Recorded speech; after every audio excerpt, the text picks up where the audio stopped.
ఏం తినిపిస్తున్నావు మామకి? ఆమ్లెట్ అవ్వా నవ్వు చూడమ్మా. అబ్బా అబ్బా నీకమ్మా, అది మామకు కాదు.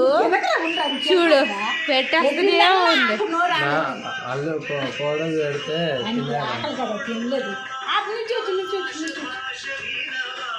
ఉందంట మాకు తిన్నట్టుందంట కదా. చూడు అలా చూస్తుంది. ఏది నవ్వు? అబ్బా అయిపోయిందా? అయిపోయిందా?